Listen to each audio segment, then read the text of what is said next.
రాష్ట్ర పార్టీ వ్యవహారాల ఇన్ఛార్జ్ మీనాక్షి నటరాజన్తో మంత్రి కొండా సురేఖ భేటీ అయ్యారు. ఇటీవల కడియం శ్రీహరిపై ఫిర్యాదు చేశారు మంత్రి కొండా సురేఖ. కడియం సురేఖ ఎపిసోడ్పై ఇప్పటికే నివేదిక ఇచ్చారు ఏఐసీసీ కార్యదర్శి సచిన్ సావంత్.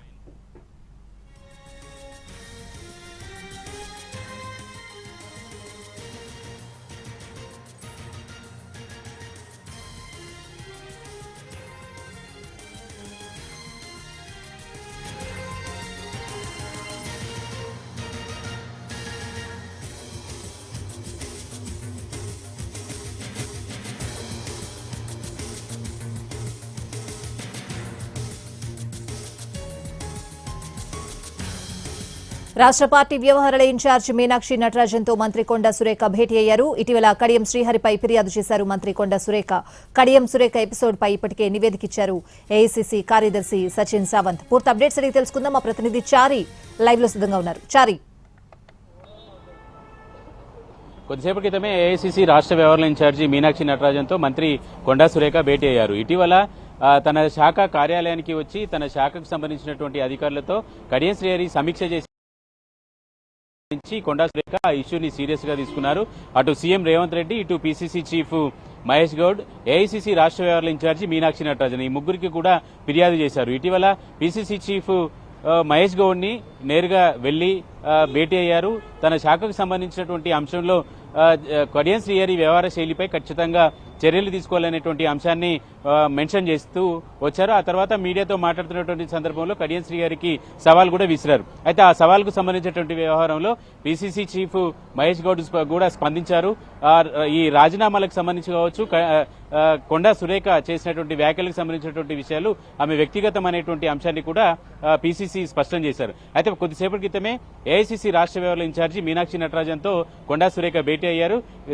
గతంలో రాసినటువంటి లేఖకు సంబంధించి ఫోన్లో 14వ తేదీన హైదరాబాద్కు వస్తున్నాను, కలవమని ఇవాళ అపాయింట్మెంట్ ని ఖరారు చేశారు మీనాక్షి నటరాజన్. ఈ నేపథ్యంలో కొద్దిసేపటి క్రితమే ఎమ్మెల్యే క్వార్టర్స్ కి వచ్చారు, మీనాక్షి నటరాజన్ తో భేటీ అయ్యారు. జరిగినటువంటి ఎపిసోడ్ లో మొదటి నుంచి కూడా ఈ వ్యవహారానికి సంబంధించినటువంటి అంశంలో కొండా సురేఖ, అటు కడియం శ్రీహరి, వరంగల్ జిల్లాకు సంబంధించినటువంటి నాయకుల మధ్య కొన్ని గ్యాప్స్ అయితే ఉన్నటువంటి పరిస్థితి అయితే కనపడుతుంది. గతంలో ఉన్నటువంటి పంచాయతీల కారణంగా ఒక చిన్న అంశాన్ని కొండా సురేఖ వివాదం చేస్తున్నారు అనేటువంటి అభిప్రాయంతో మిగతా పార్టీకి సంబంధించినటువంటి ఎమ్మెల్యేలంతా కూడా ఉన్నారు. ఈ నేపథ్యంలోనే ప్రస్తుతం జరిగేటువంటి భేటీకి సంబంధించి ఏఐసీసీ కార్యదర్శి సచిన్ సావంత్ గతంలోనే పార్టీ పీసీసీ చీఫ్ ఈ ఇద్దరి ఎపిసోడ్ కు సంబంధించి ఇద్దరితో మాట్లాడి ఒక నివేదిక ఇవ్వాలని పార్టీ నిర్ణయించింది. కాబట్టి అందుకు అనుగుణంగా సచిన్ సావంత్ ఇద్దరితో కూడా సమావేశమయ్యారు. వాళ్ళ అభిప్రాయాలన్నింటినీ తీసుకుని మీనాక్షి నటరాజన్ కి నివేదిక కూడా ఇచ్చారు. అయితే కడియం శ్రీహరి ఈ భేటీకి వచ్చేటువంటి అవకాశం అయితే లేదు మనకున్నటువంటి సమాచారం ప్రకారం. ఎందుకంటే గతంలోనే ఆయన స్పష్టం చేశారు, ఈ ఎపిసోడ్ లో నేను ఎక్కడా కూడా తప్పు చేయలేదు, శాఖకు సంబంధించినటువంటి ఎపిసోడ్ మీద అసలు సమీక్ష చేయలేదు, నా నియోజకవర్గానికి సంబంధించినటువంటి పనులకు సంబంధించినటువంటి డెవలప్మెంట్ ఎంతవరకు వచ్చింది, ఆ పనులకు సంబంధించినటువంటి అధికారులకు సంబంధించి వినతి పత్రాన్ని మాత్రమే ఇచ్చాను, ఈ ఎపిసోడ్ లో నేను ఎలాంటి పొరపాటు చేయలేదు, నా తప్పు ఏమి లేనప్పుడు వివరణ ఇవ్వాల్సినటువంటి అవసరం కూడా లేదనేటువంటి అభిప్రాయంతో కడియం శ్రీహరి కూడా ఉన్నారు. ఈ నేపథ్యంలోనే మంత్రి కొండా సురేఖ ఇప్పుడు మీనాక్షి నటరాజన్ తో భేటీ అవుతున్నారు. కాబట్టి మీనాక్షి నటరాజన్ కి ఏం చెప్తారు, సచిన్ సావంత్ ఇచ్చినటువంటి నివేదిక ఆధారంగా ఇద్దరిని సవిత కుదిర్చేటువంటి ప్రయత్నం చేశారా అనేటువంటి అంశాలు కూడా ఉన్నాయి. అయితే ఇంతకు ముందు కొండా సురేఖ భేటీ కంటే ముందు వరంగల్ వెస్ట్ నియోజకవర్గానికి సంబంధించి ఎమ్మెల్యే నాయన్ రాజేందర్ రెడ్డి కూడా మీనాక్షి నటరాజన్ ని కలిశారు. ఈ వరంగల్లో జరుగుతున్నటువంటి అంతర్గత విభేదాలకు సంబంధించినటువంటి అంశాలన్నింటినీ కూడా నాయన్ రాజేందర్ మీనాక్షి నటరాజన్ కి చెప్పినట్టు తెలుస్తుంది. ఎందుకంటే గతంలో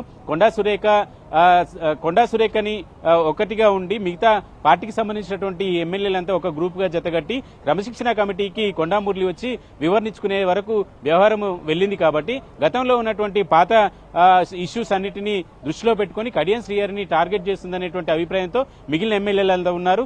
ఈ ఎపిసోడ్ లో నాయన్ రాజేందర్ ఎపిసోడ్ పై చర్చ జరుగుతున్నటువంటి సందర్భంగా నాయన్ రాజేందర్ మీనాక్షి నటరాజన్ ని భేటీ అవడం కూడా కొంత కీలకమైనటువంటి డెవలప్మెంట్ గానే చూడాలి. మొత్తానికి కడియం శ్రీహరి ఎపిసోడ్ అలాగే కొండా సురేఖ ఎపిసోడ్ మధ్యన పార్టీ సయోధ్య కుదిర్చేటువంటి ప్రయత్నం అయితే చేస్తుంది. గ్యాప్స్ లేకుండా ప్రస్తుతానికి ఎలాంటి విభేదాలకు తావివ్వకుండా చేసేటువంటి ప్రయత్నం అయితే పార్టీ నాయకత్వం చేస్తోంది. Right Chari, thanks for the updates.